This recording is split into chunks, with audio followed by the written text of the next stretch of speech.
ಚೆನ್ನಾಗಿದ್ದಾರೆ ಎಲ್ಲರೂ. ಸಂಜೆ ಬಂದ್ವಿ ವಾಚ್ ಕಡೆ, ನಾಳೆ ಊರಿಗೆ ಹೋಗೋದಿತ್ತು, ಅದಕ್ಕೋಸ್ಕರ ಸಂಜೆ ಆಚೆ ಬಂದ್ವಿ. ಒಂದೆರಡು ತಲೆದಿಂಬ ತಗೊಂಡು ಹೋಗೋಣ ಅಂತ. ತಲೆದಿಂಬ ತಗೊಂಡು ಮಕ್ಕಳಿಗೆ ಟಿ ಶರ್ಟ್ಗಳು ಚೆನ್ನಾಗಿದ್ವು ಅಂತ ಅದು ಒಂದು 4 ತಗೊಂಡ್ವಿ. ಇಬ್ರಿಗೂ 4 ತಗೊಂಡು ಹಂಗೆ ನಮ್ಮ ರಾಮಂದ್ರ ಹತ್ರ ಖಾರದ ಪುರಿ ಅಂಗಡಿ ಐತೆ ಚಾಮರಾಜನಗರದಲ್ಲಿ. ಅಲ್ಲಿ ಖಾರದ ಪುರಿ ಡ್ರೈ ಜಾಮೂನ್ ಫೇಮಸ್ಸು, ಅದನ್ನು ತಗೊಂಡು ಹಂಗೆ ಬತಾಸ್ ಇಡ್ಲಿ ಮಾಡ್ತಾರೆ, ಸೂಪರಾಗಿರುತ್ತೆ. ಅಲ್ಲೂ ಬಂದು ಇಡ್ಲಿ ತಿಂದ್ವಿ.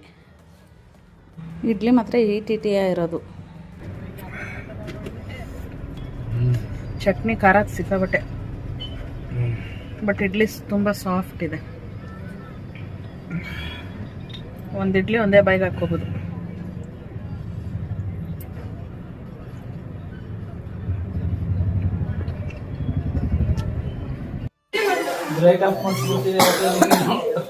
ಯಾರ ಕೈಲಿ ಯಾರ ಹತ್ರ ಬ್ರೇಕಪ್ ಹೇಳು?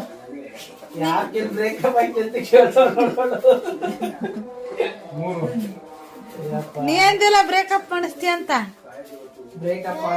ಬೆಳಿಗ್ಗೆನೆ ಊರಿಗೆ ಹೋಗೋ ಅಂದ್ಕೊಂಡ್ವಿ, ಆದರೆ ನಾನು ಬೆಳಿಗ್ಗೆನೆ ಹಾಸ್ಪಿಟ್ಲಿಗೆ ಹೋಗೋದಿತ್ತು. ನಾನು ಬ್ಲಡ್ ಟೆಸ್ಟ್ ಎಲ್ಲ ಮಾಡಿಸ್ಕೊಂಡು ಹಂಗೆ ಸ್ಕ್ಯಾನಿಂಗ್ ಮಾಡಿಸೋದಿತ್ತು, ಅದಕ್ಕೋಸ್ಕರ ಬಂದ್ವು. ಸ್ಕ್ಯಾನಿಂಗ್ ಮಾಡ್ಸೋಕ್ಕೆ ನನ್ನ ತಂಗಿನೂ ಜೊತೆಗೆ ಬಂದಿದ್ಲು. ಅದನ್ನೆಲ್ಲ ಮುಗಿಸ್ಕೊಂಡು ಊರ ಕಡೆ ಹೊಂಟ್ವಿ.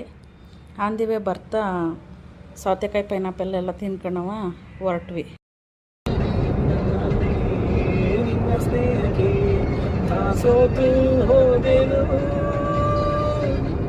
ನನಗೆ ಯಾಕೋ ನಮ್ಮ ನಗರದ ಆಡುಭಾಷೆಯಲ್ಲಿ ಮಾತಾಡೋದೇ ಚಂದ ಅನ್ನಿಸ್ತೈತೆ, ಅದಕ್ಕೋಸ್ಕರ ಹಂಗೆ ಮಾತಾಡ್ತಾಯಿದ್ದೀನಿ. ಹಂಗೆ ನಾನು ನನ್ನ ತಂಗಿ ನನ್ನ ಮಕ್ಕಳು ಎಲ್ಲರೂ ಹೊಂಟ್ವಿ.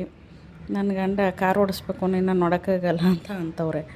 ಅದಕ್ಕೋಸ್ಕರ ಹಂಗೆ ಹೊಂಟ್ವಿ. ಗಂಧದ ಗುಡಿ ಕೆಫೆ ನಮ್ಮದು ಮಾಮೂಲಿ ಜಾಗ, ಅಲ್ಲಿ ಹೋಗಿ ಒಂದು ಟೀ ಬ್ರೇಕ್ ತಗೊಂಡು ಬಂದ್ಬಿಟ್ಟು ಟೀ ಹಾಕಿ ಕುಡ್ಕೊಂಡು ಮಕ್ಕಳು ನಾಯಿ ಮರಿಯೆಲ್ಲ ಇತ್ತಲ್ಲ ಆಟಾಡಿಸ್ಕೊಂಡು ಹಂಗೆ ಹೊಂಟ್ವಿ. ನಾವು ಹತ್ರ ಮಳವಳ್ಳಿ ಹತ್ರ ಬಂದಿದ್ದಂಗೆ ಅಲ್ಲಿ ಗಿಲ್ಲಿದು ಬ್ಯಾನರ್ ಹಾಕಿದ್ರು, ಖುಷಿಯಾಗೋಯ್ತು ನೋಡಿ. ನನ್ನ ತಂಗಿ ಎಲ್ಲಿ ಅಂತ ಕೇಳ್ತಾ ಕುಂತಿದ್ಲು. ಆಮೇಲೆ ಹಿಂದೆ ತಿರುಗಿ ನೋಡಿದ್ಲು. ಹಂಗೆ ಮಾತಾಡ್ಕೊಂಡು ಊರು ಬಂದು ಸೇರೇ ಬಿಟ್ವಿ. ನಮ್ಮ ಏರಿಯಾಗೆ ಬಂದುಬಿಟ್ವಿ, RR ನಗರ.